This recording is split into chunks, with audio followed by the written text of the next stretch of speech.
So when I was married for 13 years, and I like 100% supported my ex-husband in like the startup of his business. Like, I created his LLC. I did all of these things. I pushed him to go to his taxidermy school.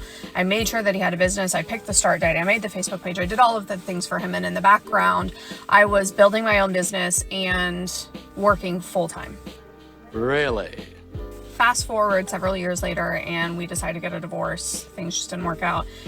The why doesn't matter. Objection! Whoa. Hold the phone, Chatty Cathy. The why doesn't matter? Sorry, sweetheart, you can't just give us 30 seconds worth of backstory of what led to your divorce, only for you to turn around and say the reason why the divorce happened doesn't matter.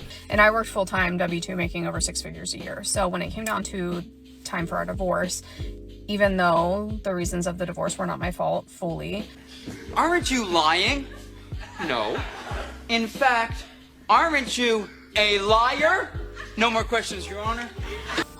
No, I shouldn't say that. I'm just as much to be held accountable for the divorce as him. Nice try.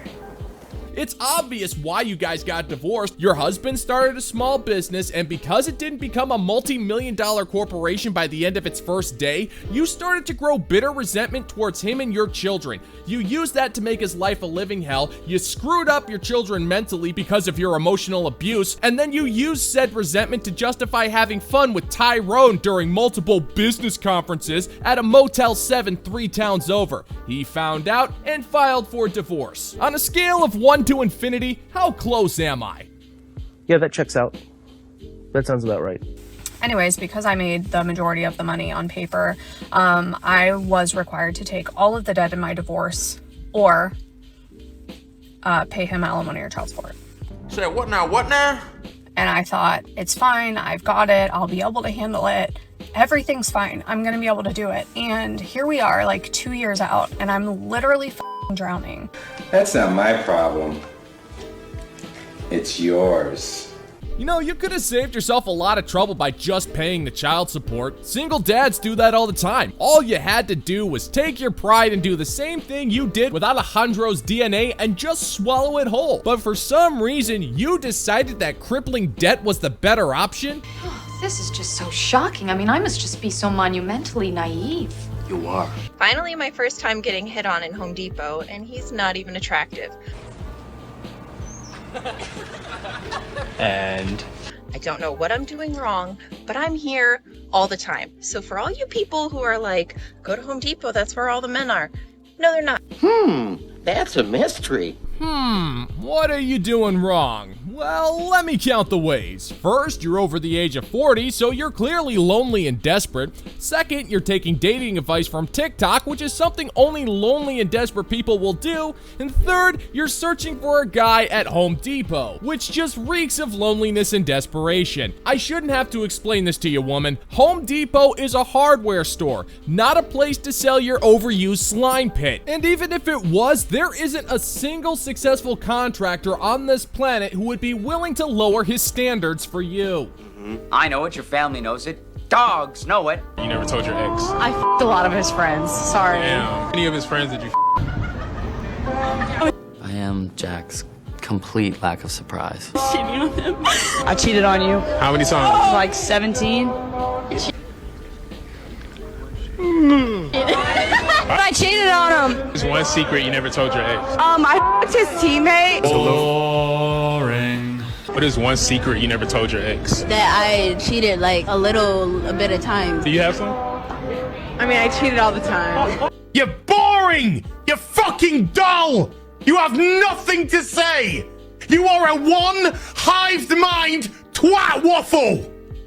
You would think that one of them would accidentally say something interesting, you know? I mean, why couldn't one of them have framed her boyfriend for grand larceny? Or maybe tricked him into doing a high society jewel heist? I mean, it doesn't even need to be that extreme. You could have always just drank his orange juice and gaslit him into thinking he was the one who finished it. That might actually spark an intellectual conversation the more I think about it. But all you got is that you cheated? Ladies, you're gonna have to up your game because we hear this crap all the time. It doesn't even affect us anymore. You're the ones who say sacrificed a life of potential stability for 4 seconds of fun, so it really doesn't matter to us because we already won. We're not the ones who are gonna die alone with an army of undisciplined cats in a bathtub full of boxed wine. So what the hell do we care if you threw away your lives? A man asked me yesterday, what makes me think that a millionaire would choose to be with a woman like me, a woman who's in her 30s, I'm 34, over a young 20-something, fertile, beautiful, youthful woman. Should be interesting.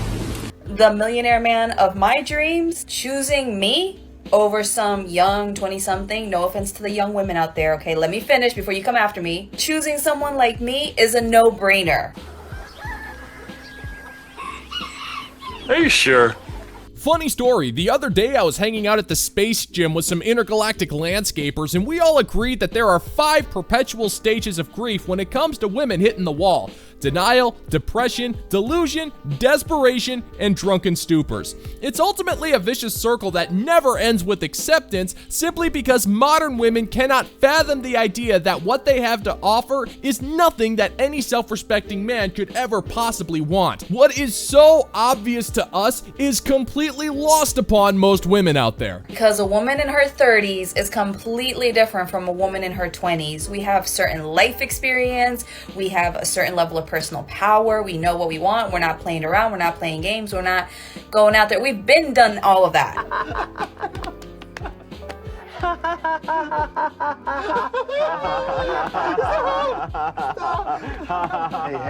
Yeah, we know you have life experience, and that's the exact reason why we don't want you. Just because you're done giving up your jar of pickled mildew doesn't make you a catch. Your personal power is derived from a bogus political ideology that makes you disagreeable, stubborn, and simply unpleasant to be around. Plus, since your ovaries have shriveled up and become useless, you're unable to produce any children to pass on our legacy to the next generation. So this begs the question, what good are you? I know who I am.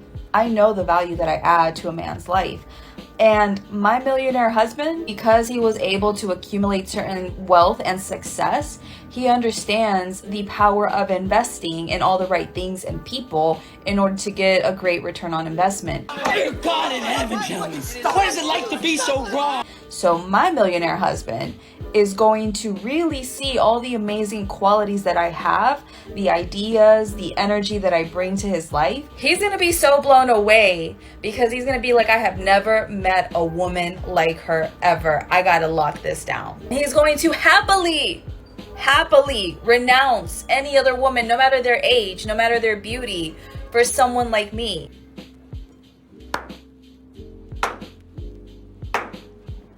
I hated that so much. I will give this woman a tiny amount of credit because millionaires do invest selectively, but when you're that kind of correct, you are completely wrong. Millionaires want to stay millionaires, so they are going to be incredibly careful about how they invest their time, energy, and money. They will vet everything that comes into their lives that could affect their status. And when that day happens for you, they're gonna know straight away that you are not worth the time or the energy it would take to maintain even the most simple of situationships. And then after kicking you to the proverbial curb, he will then call a prostitute because at the end of the day, the prostitute will require less money, fewer headaches, and because he's a millionaire, he's going to have access to a prostitute that is 100 times hotter than you.